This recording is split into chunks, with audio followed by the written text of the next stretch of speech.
These are this afternoon's top stories. ZIZ docks to assist CARICOM with climate-related projects. Former Antigua-Barbuda ambassador charged, and floodwater covers the South Carolina neighborhood. Good afternoon and welcome to the ZIZ Midday Newscast. Today is Tuesday, 7th October 2015. I'm Carla Berridge. In national news, Foreign Affairs Minister the Honorable Mark Brantley has described his recent meetings with the United Nations as monumental, adding that it was the most significant thus far as it relates to addressing climate change. While there, Brantley participated in the formal launch of the ZIZ dock facility, which serves as a platform for small island developing states, ZIZ, to access funding for projects in renewable energy.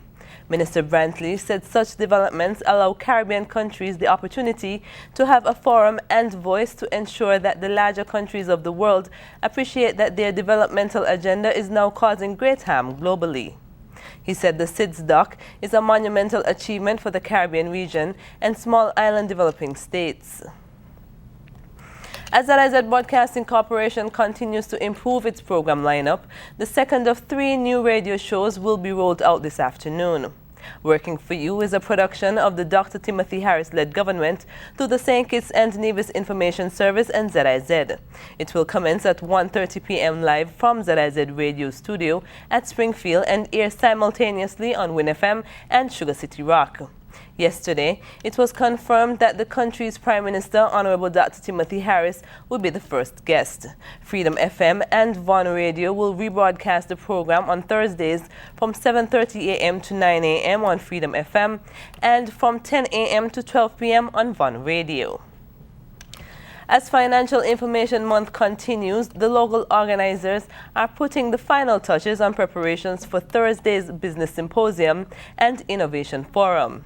On Tuesday, co-facilitator Aubrey Hill stopped by our studios to share his expectations for the event. I'm supposed to talk about where you find funding and how entrepreneurs and innovators do their business.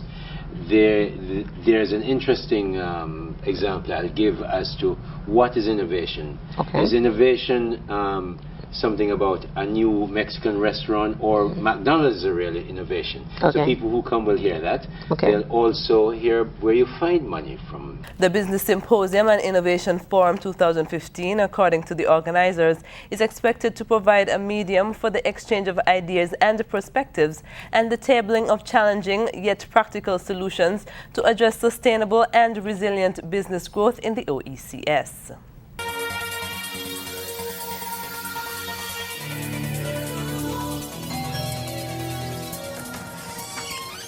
Hi, how are you? I will take the strawberry. The Barry family, they're going to love this meal. Cooked with a lot of love and a lot of natural ingredients. Do you want me to be your chef?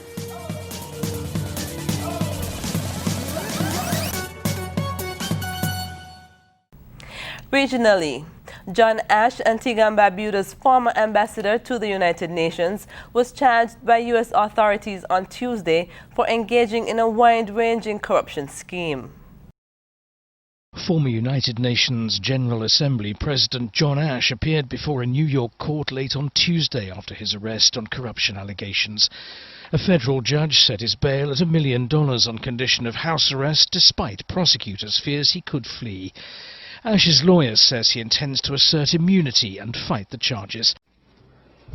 Manhattan U.S. Attorney Preet Bharara says Ashe was part of a major scandal.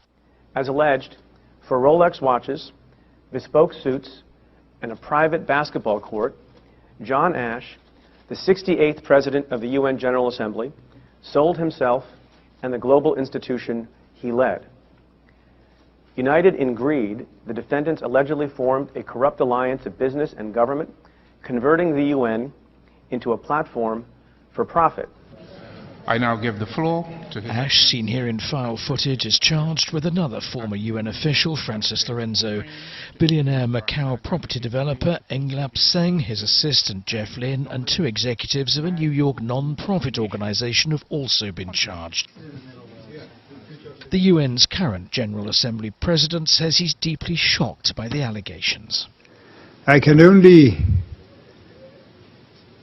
agree totally with the Secretary General when he said that that if proven, this is an attack at the very heart of the integrity of the United Nations. Money going to the former president of the UN General Assembly, as we alleged. US prosecutors say more charges could follow as authorities examine whether corruption was business as usual at the UN. Guyana's Minister of State Joseph Harmon has sought to justify salary increases for ministers and parliamentarians, saying he makes no apologies.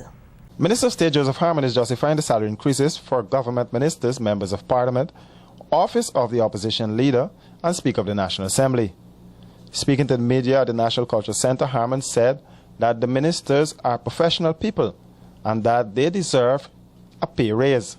He said the government has no apologies for the pay increases. Is that the ministers of government now justify an increase. The salary of a minister, a senior minister, is $560-something thousand a month. That is money I paid to one of my attorneys who worked with me when I was in private practice.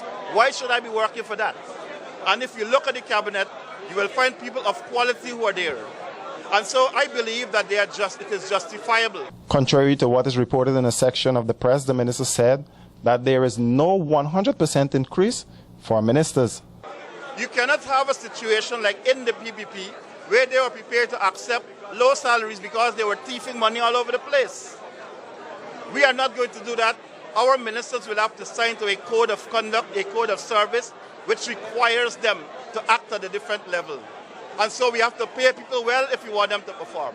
I'm not going to say that I make any apologies whatsoever for ministers getting an increase in salary. They deserve it.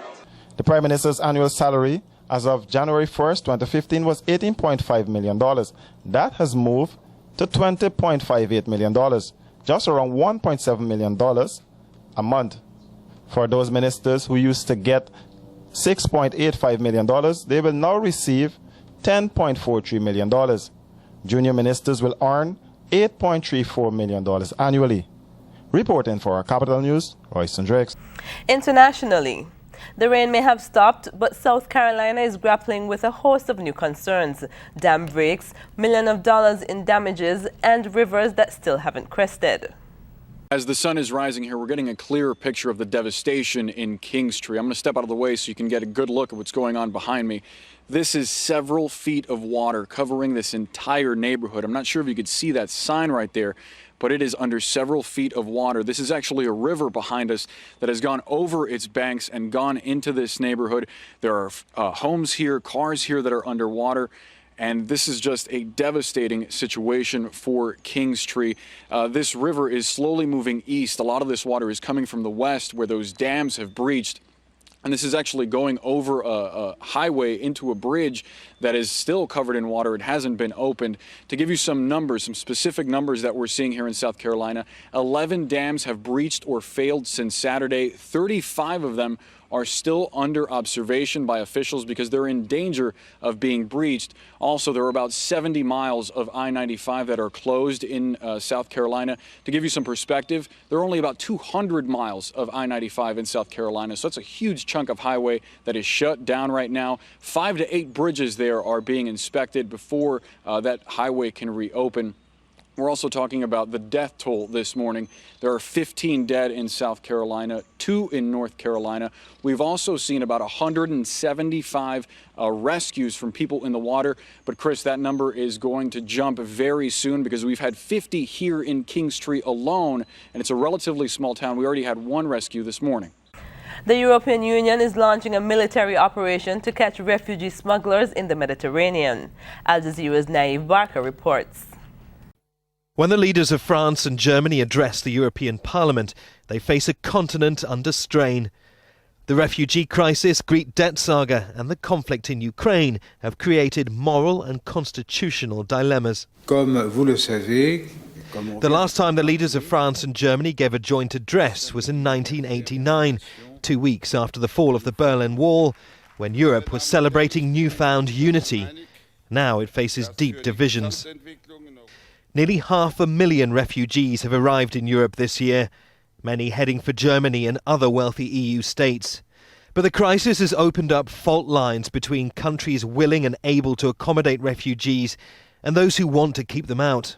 Hungary responded by fortifying its borders. The government there says the influx in Muslim refugees threatens the continent's Christian identity.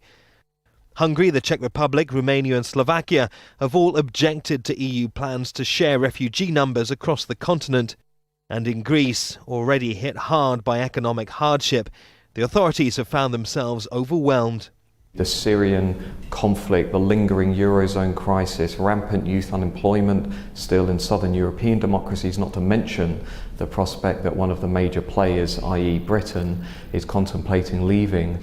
But obviously, at the moment, there is one specific crisis that is bearing down on the EU, which is the current refugee crisis, which is posing arguably the biggest challenge to the EU for a generation. When Chancellor Merkel and President Hollande address the 28-nation assembly, they'll want to put aside political differences to champion European unity and reforms, including the possibility of a larger European budget to spur on growth and changes to help reduce the differences between economies. But as Germany and France push for greater integration, the limits of European unity continue to be tested. Neve Barker, Al Jazeera. A lot of people think that fast bikes are cool, and the girls sure like the guys who ride them. But like so many things about life, you gotta be careful.